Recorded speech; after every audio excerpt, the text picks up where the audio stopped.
अध्याय 13वा जालंधराचे शाबरी कवित्व मैनावतीस उपदेश. श्री गणेशाय नमः. जालंधरांनी देवांची जी फजिती केली ती हरिहरांनी दुरूनच पाहिली होती. देव निघून जाताच जालंधर व कानिफांसह तेही 3 दिवस बद्रिकाश्रमात राहिले.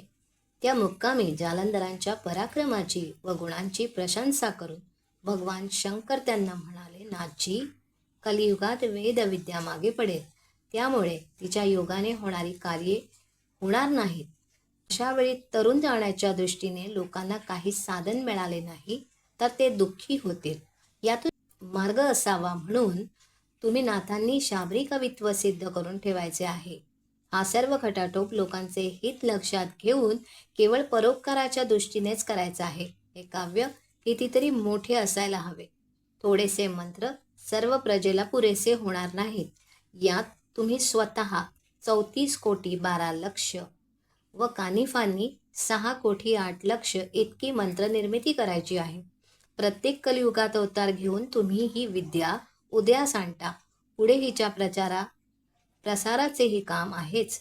तुम्ही सर्वज्ञ आहात म्हणून अधिक काही सांगत नाही. त्यानंतर जालंधरांना आशीर्वाद देऊन ते दोन्ही देव स्वस्थानी गेले.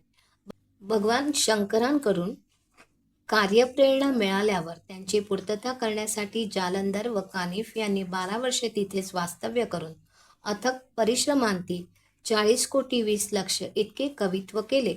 मग शिवजींच्या सूचनेनुसार नाग अश्वत्थापाशी विधीपूर्वक हवन करून ते सर्व मंत्रप्रयोग सिद्ध करून घेतले. सूर्यकुंडातील जलाने सिंचन करून नाग अश्वत्थावरील सर्व देवते अनुकूल करून घेतली. कार्य संपन्न होताच ते दोघे बद्रिकाश्रमी परतले.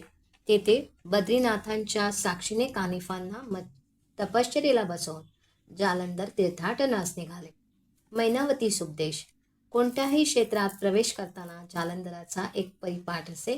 ते सर्वप्रथम रानात जात आणि गवत कापून त्याची मोळी डोक्यावर घेऊन मगच गावात जात असत. जालंधरनाथ हे अग्नींचे पुत्र असल्याने एक दृष्टीने वायूचे नातूच होते, म्हणून ते गवताचा भारा घेऊन जायचे तेव्हा त्यांना कष्ट होऊ नयेत म्हणून वायुदेव त्यांच्या मस्तकावरील भारा आपल्याकडेच घेत असत. त्यामुळे मार्गाने चालताना तो भारा त्यांच्या डोक्यावर अधांतरी तरंगताना दिसे. गावातून फेरफटका मारताना ते गवत जालंधर गाई गुरांना खाऊ घालत असत. याप्रमाणे फिरत फिरत जालंधरनाथ घोड बंगाल देशातील हेलापट्टण गावी आले. तेथे त्यांच्या डोक्यावरून अधांतरी जाणारा भारा पाहून आश्चर्यचकित झालेले लोक हे कोणीतरी सिद्ध पुरुष असावेत असे वाटून त्यांच्या दर्शनास गर्दी करू लागले. तेव्हा जनसंपर्क टाळण्यासाठी ते घाणेरड्या दुर्लक्षित जागी राहू लागले आणि गल्लीबोळात भिक्षा मागून उदरनिर्वाह करू लागले. त्यावेळी हेलपट्टणावर गोपीचंद नावाचा राजा राज्य करत होता. तो सुंदर, पराक्रमी, बलाढ्य व सर्व ऐश्वर्याने संपन्न होता. त्याची आई मैनावती ही विधवा एक मोठी साध्वी होती. राजा तिला फार मान देत असे.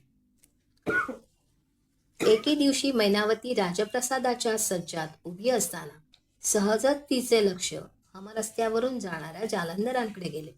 त्यांच्या डोक्यावरील अधांतरी तरंगणारा गवताचा भारा पाहून तिला मोठे आश्चर्य वाटले.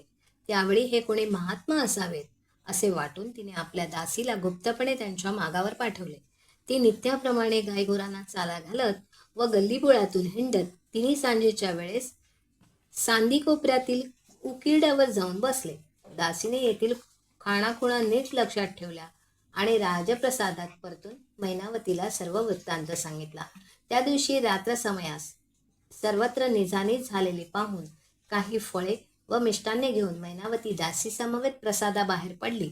बाहेर निघताना त्या दोघींनी स्वतःभोवती कांबळी ओढून घेतली होती. जालंधरापाशी जाताच त्या दोघींनी त्यांच्या चरणांवर डोके ठेवून नमस्कार केला आणि आणलेले तबक त्यांच्या सन्मुख ठेवले. त्यावेळी मैनावतीने नाथांची स्तुती करून मला उपदेश द्या अशी विनंती करताच त्यांनी शिव्या देत त्या दोघींना दगड मारले. पण तिने आपले धैर्य ढळू दिले नाही. ती आपल्या निश्चयाशी ठाम राहिली. ते पाहून त्यांनी रुद्रावेश टाकून तिची प्रेमाने चौकशी केली. तेव्हा ती म्हणाली, महाराज, मी त्रिलोचनाची पत्नी आणि राजा गोपीचंदाची माता आहे. काळाने माझ्या पतीचे छत्र हिरावून नेले तेव्हापासून या जन्ममरण रूपी जगरहाटीपासून सुटण्यासाठी काय करावे या विचारांनी मी तळमळते आहे. तरी कृपा करून मला मार्ग दाखवा.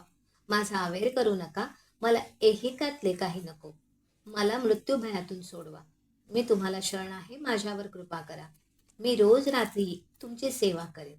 त्यावेळी नाथांना तिच्या तळमळीचे व नम्रतेचे मोठे कौतुक वाटले, पण त्यांनी वरकरणी तसे काही दाखवले नाही. त्यानंतर मैनावतीने जालंधराची 6 महिने भक्तिभावाने सेवा केली. एके दिवशी ती नाथांचे डोके आपल्या मांडीवर घेऊन बसली असताना त्यांनी एक मायावी भ्रमर निर्माण केला. त्यामुळे तिची मांडी पोखरण्यास सुरुवात केली.